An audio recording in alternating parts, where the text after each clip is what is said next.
Some wounds don't bleed yet. They run so deep that you no longer recognize where the pain ends and where the habit of enduring begins.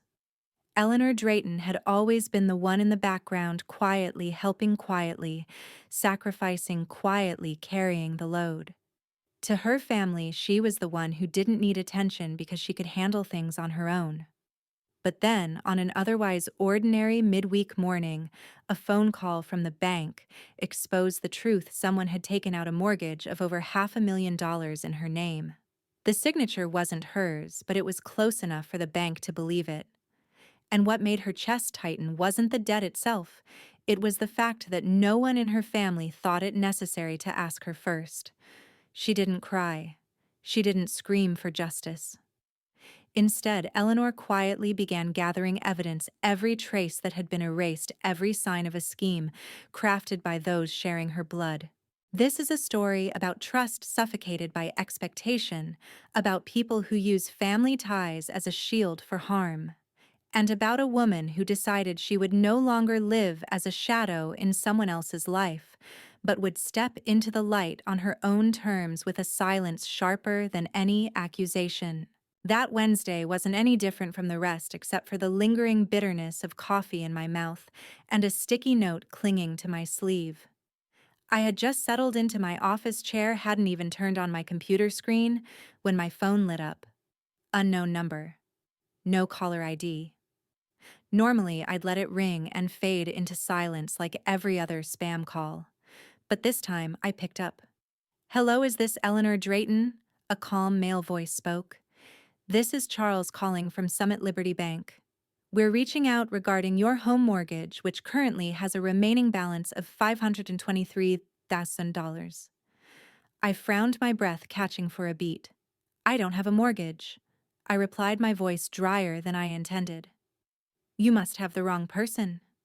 There was a brief pause, then his voice returned, gentle but firm. "Our records show your full name, date of birth, and social security number.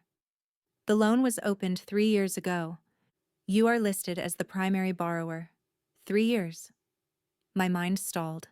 That was the year Camilla, my younger sister, started talking about buying a house. She called it a fresh start.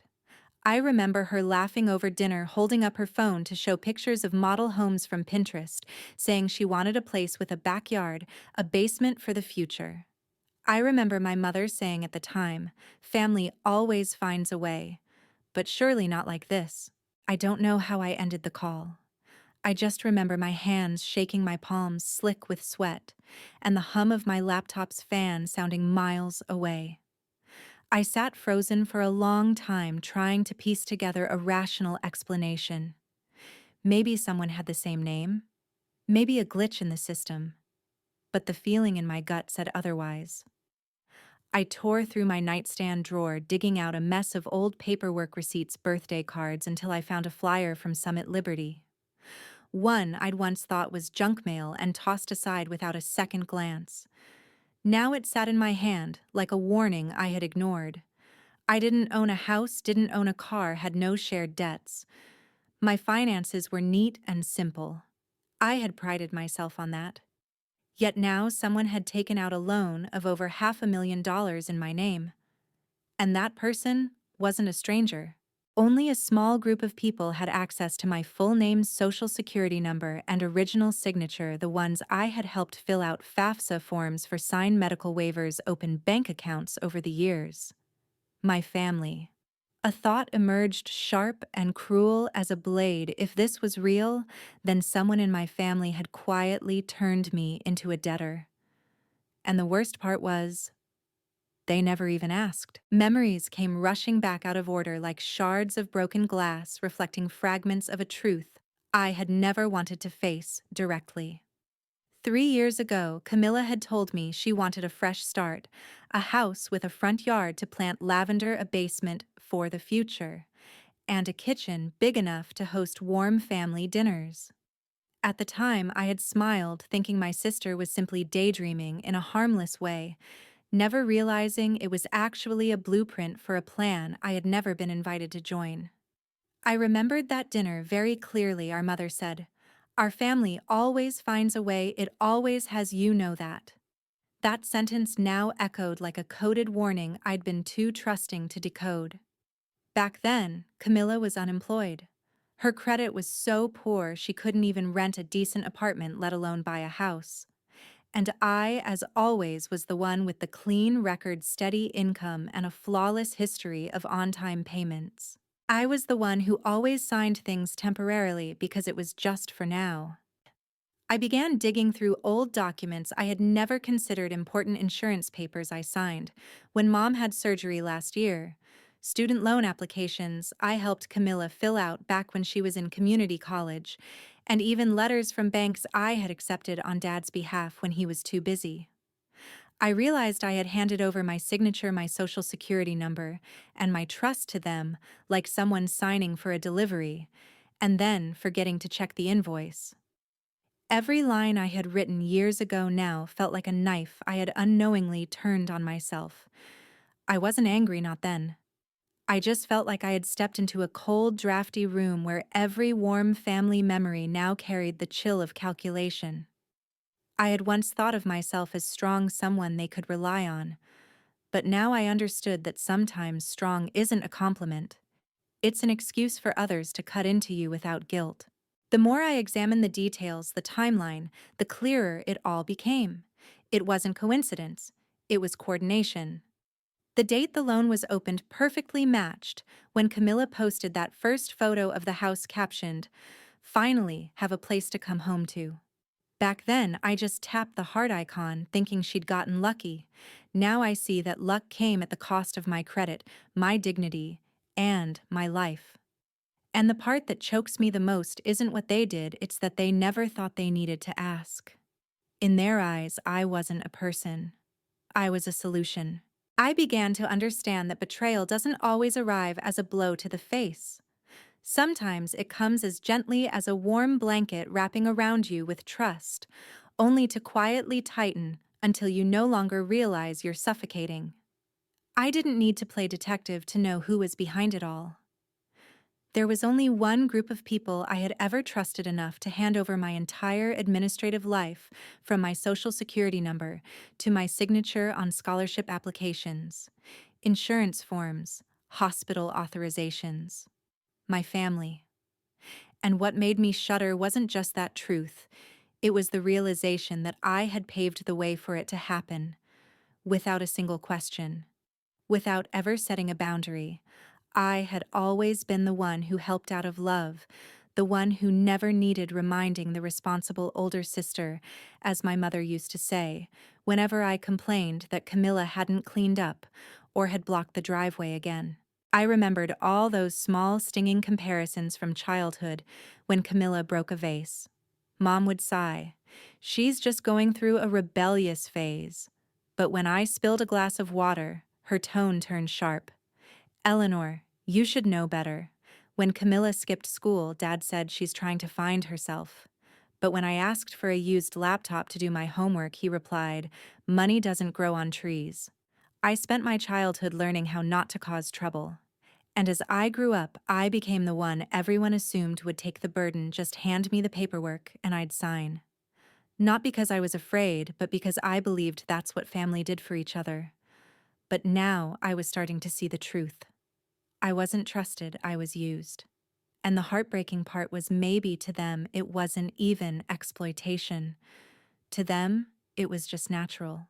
I reopened my file of personal documents. Every piece of paper I had ever signed, whether it was an insurance form Mom asked me to fill out or a student loan application I helped Camilla complete, had now become evidence against me. Each stroke of my pen wasn't just ink anymore. It was a mark of self-erasure repeated again and again under the assumption that family should never be questioned. And while my world spun off its axis, the only thing I saw with clarity was this: they had never imagined I could break. Because to them, I was the sister who never needed help, the woman who never got tired, the one who always figured it out. And maybe that's exactly why they thought I'd never snap. But they were wrong. For the first time in my life, the silence inside me was no longer quiet endurance. It was something building, sharp and deliberate, ready to become an action that couldn't be undone. I requested the bank to send me a full copy of the mortgage contract under my name. The representative at Summit Liberty Bank, a woman named Carla, spoke with a gentle, polite tone, as if she were helping me reset an email password rather than unraveling my entire life. When the PDF file appeared in my inbox, I opened it without being able to breathe. My eyes scanned each page, each line, my full name, date of birth, social security number, income information, contact address, everything matched. Every detail looked disturbingly accurate. But then I stopped at the end, the signature. The name Eleanor Drayton was written in a firm, rounded, fluid stroke so flawless that any outsider would believe it instantly. But I didn't. Because I knew my signature held a hesitation in the letter R, a slightly off hook in the N, and a gentle upward lift at the tail of the final Y. Unconscious habits formed over thousands of signings, never deliberately adjusted. This signature was too smooth, too perfect to be mine. It looked like a version of me, but one someone else had tried to forge. And more terrifyingly, I knew exactly who had done it. I sat frozen before the screen, staring at the signature, as if I were facing a counterfeit version of myself, one the world would believe, and one I wouldn't be allowed to deny. Because to the bank, the documents had been notarized, filed, and carried all the weight of legal legitimacy. Only I knew it was fake, and I would have to prove it. But I didn't call Camilla, nor did I text Mom or Dad. I didn't confront, didn't cry, didn't seek an explanation. I simply started doing what I had always done best, gathering. I opened the filing cabinet, pulled out dusty folders, and sifted through every document tied to my family tax forms. I filled out for Dad when he lost his job, student loan paperwork. I co-signed for Camilla the medical consent forms Mom needed for surgery last year. Every signature, every copy, every time I'd helped to make things easier that I once thought was no big deal, now became evidence of a habit I had created, the habit of giving away my identity unconditionally. The more I searched, the more I found. It was like peeling back layers of a wooden nesting doll, each one revealing another layer of compliance, silence, and resignation. They never needed to ask me because I had never made them feel they had to. I just kept agreeing quietly, without demands, without boundaries, as if love and responsibility were something that could be deposited, stamped, and assumed irrevocable. But this time, I was no longer the one signing in the shadows. This time, I was the one holding the evidence. And I knew if I remained patient enough, the truth would rise on its own. Truth doesn't always arrive with a loud bang. Sometimes it comes on a windless afternoon while you're sitting in front of your laptop with an unfinished to-do list and a mind echoing with noise. I sat there surrounded by carefully sorted paperwork on the kitchen table, as if preparing for a science project. Only this time the project was to protect myself from the very people who once held me in their arms. Jocelyn, the only colleague at the office who genuinely cared, noticed something was off. During lunch break, as I stared blankly into space, she simply placed a hand on my shoulder and gently asked, "What's going on, Ellie?" I had never intended to tell anyone, but somehow that question, so simple and sincere, broke open everything I had been holding back, like a door with a broken hinge. I told her everything. About the loan, the forged signature, the family's silence, and my fear of being dragged under while no one even bothered to look back. Jocelyn didn't offer sympathy or gasps of pity. She just pulled out her phone and quickly typed into a contact. "Call this guy," she said. "He's not afraid to deal with messy family stuff." That's how I ended up meeting Lionel Whitaker, a lawyer in his 50s, a former military officer now practicing independently from a small office tucked inside a 3-story cafe near the train station. No shiny sign, no suit-clad assistant, just a man in a white dress shirt behind a worn wooden desk with a cup of black coffee. When I handed him the stack of documents I had prepared, he flipped through each page without saying a word. No sighs, no furrowed brows, no rushed questions. Only when he reached the last page did he look up at me directly. "You know what this is, don't you?" I nodded. I think so. He didn't mince words. Forgery. Identity theft. At the very least. Hearing those words from a stranger made my chest tighten. Not out of shock, but because they confirmed what I had feared all week. This was no longer a private family matter. This was a crime. I took a deep breath. I don't want to destroy them, I whispered. I just want my name back. He looked at me for a moment, then nodded slowly but firmly. Then we start by reclaiming what's yours. Then he handed me a plan file, a police report, submit a formal complaint to the bank, provide clear evidence, and if necessary, pursue criminal charges. He didn't say it would be easy. In fact, he emphasized, if you go down this road, every bridge between you and them will burn. I sat there, hands gripping a cold coffee cup, thinking about the bridges that had already rotted away long ago, held up only by memory and illusion. Maybe it was time I built a different road, one just for me. I chose a Sunday to return to the house I had called home for the past 30 years. The house with terracotta roof tiles, window frames faded to a dull white by time, and a stone walkway my father had once laid with his own hands, one piece at a time. This visit wasn't like any of the others. I didn't bring baked goods or holiday gifts. I wasn't home for a special occasion. I came to ask, not in anger, not to accuse, but to force them to confront something they had been dodging, as if I weren't worthy of a single explanation. I stood at the door, clutching my handbag with a file of documents inside, feeling as if I were carrying a small bomb wrapped in soft leather. I knocked 3 times. The door opened almost instantly. My mother appeared wearing her old apron, her familiar smile in place. Her voice still gentle as ever. Ellie, sweetheart, you're home. I'm roasting beef, come in before it gets cold. I stepped inside without a word. The kitchen still smelled of fried onions and sauce, just like every other Sunday. Camilla sat on the couch, one leg draped over the coffee table, scrolling on her phone, an empty wine glass teetering beside her. My father was in the armchair, eyes fixed on a game I didn't care to identify. We had dinner as though nothing had happened. My mother talked about the neighbor planting an apple tree. Camilla complained about the HOA board. My father nodded along, remote in hand. I ate in silence, quietly, observing, listening to the familiar rhythm of a family that had once felt like home, but now were just people cohabiting through silent contracts. After the dishes were cleared, I placed my hand on the table as gently as if I were asking about the weather. Does anyone know anything about a mortgage taken out in my name?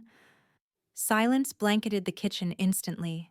Camilla stiffened, her shoulders tightening as if struck by a sudden chill. My mother looked up, her half-smile freezing in place. My father cleared his throat, though it was unclear if from the food or discomfort. I didn't say another word. I just looked at them, waiting. My mother broke the silence, her voice casual, as if discussing the electric bill. It was just paperwork. Camilla needed a little help qualifying for the loan. You weren't going to have to pay anything. Camilla added, eyes still fixed on her phone screen. You have good credit. I don't. It wouldn't be fair if you refused to help. She said it as if I were the selfish one, as if what they had done was simply expected. I looked at each of them, the woman who once lulled me to sleep, the little sister I used to shield from nightmares, the father who once called me the calm in the family. None of them truly believed they had done anything wrong. In their eyes, I was still Eleanor, the older sister who never said no, the daughter who always played her part. I nodded slowly. Thank you for explaining, I whispered. They thought everything was fine.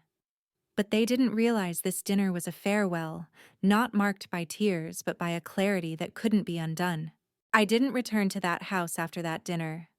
No calls, no texts, no explanations, no words of blame or warning.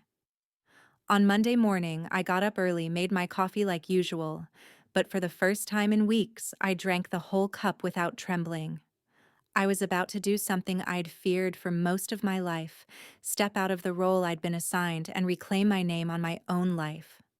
I picked up the thick file I had prepared with Mr. Whitaker and went to the police station. The officer on duty seemed familiar with cases like mine. He was polite, slightly weary, but he didn't dismiss me. When I laid the stack of documents on the counter, the loan papers, the real signature samples, the bank statements, Summit Liberty's confirmation letter, and the cross-reference report, he flipped through each page in silence, then looked up and asked, "Are you sure you want to go through with this?"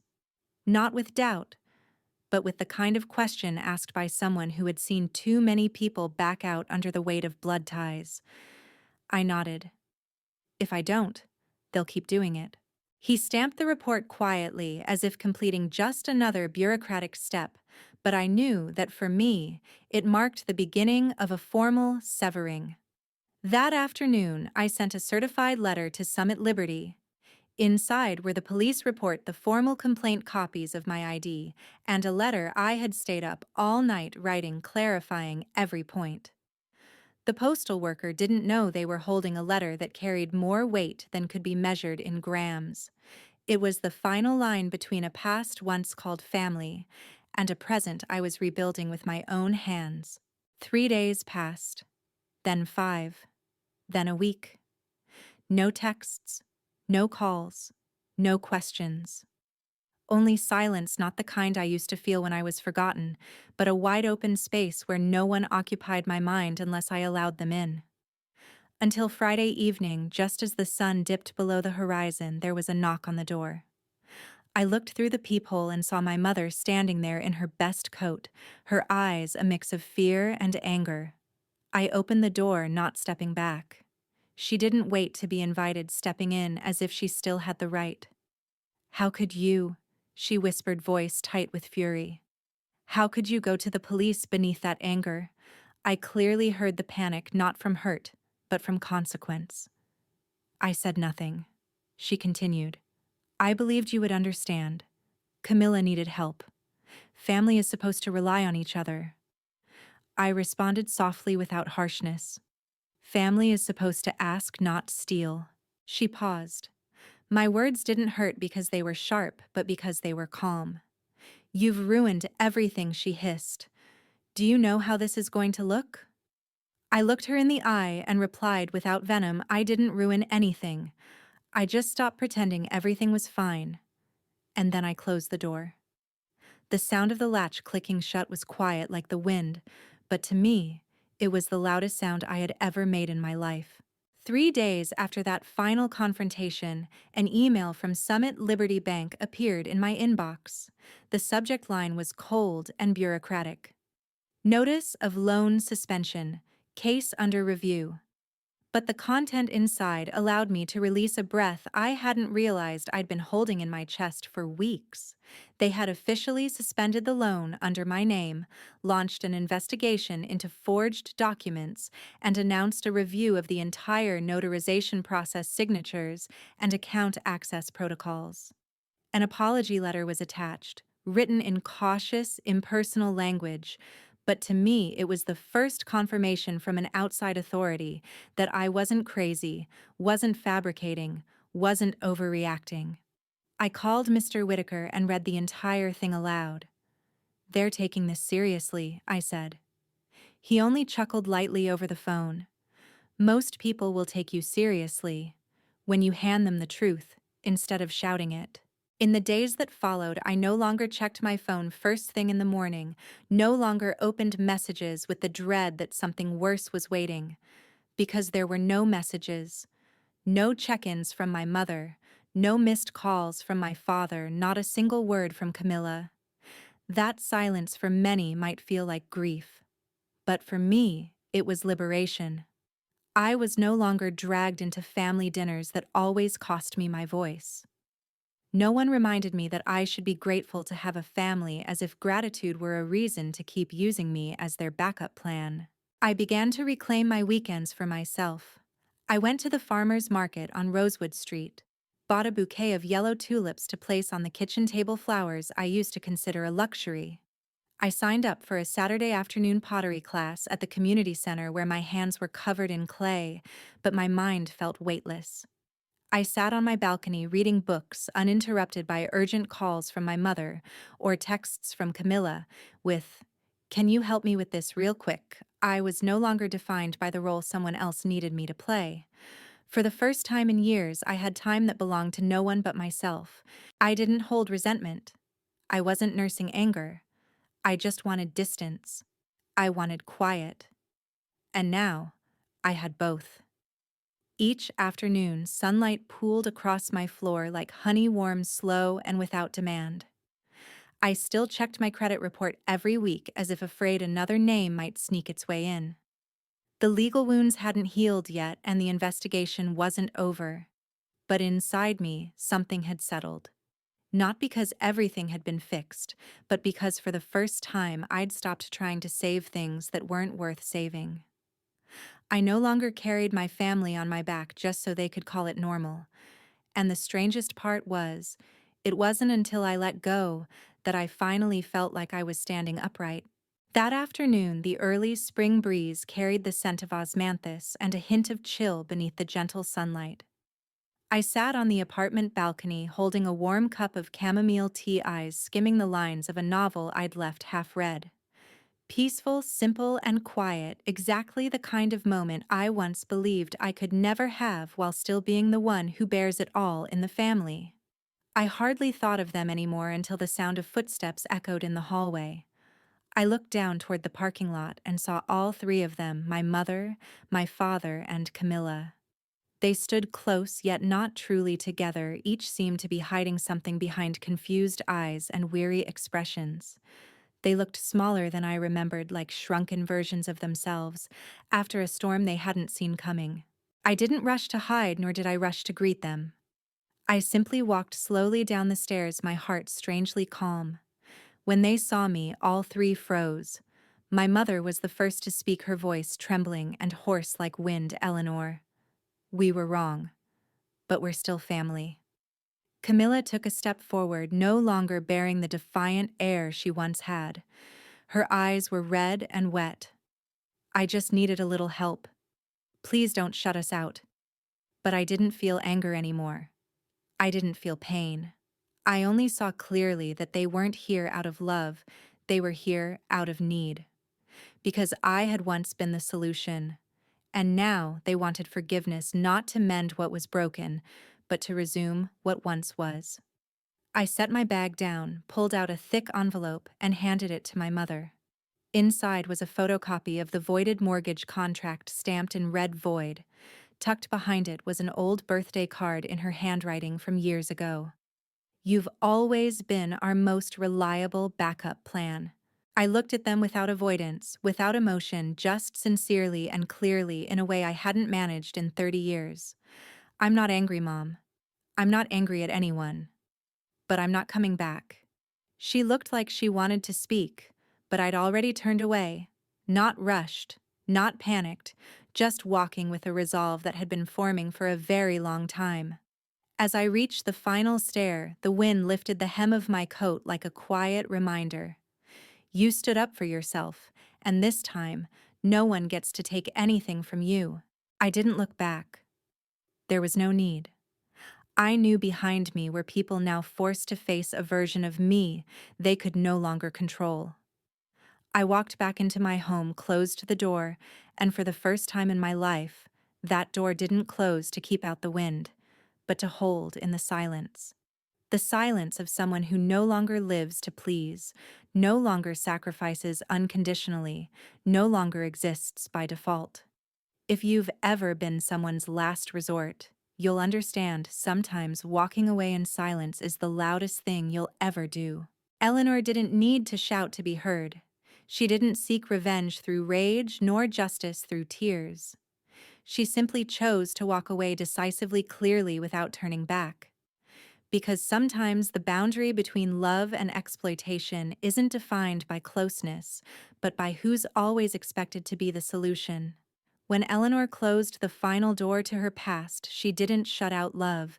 She refused a role she never agreed to in the first place. She was no longer a backup plan. She was herself, whole, free, and belonging to no one but her. If you've ever been hurt by the people you loved most, if you're learning to stand up after being dismissed too many times, remember, you are not alone. Sometimes the bravest act isn't resistance, it's silently walking away to begin again with yourself. Hit subscribe to hear more stories no one dares to tell where the truth doesn't need to scream to be recognized. And if you've always been the one who says yes in the family, maybe it's time to say enough.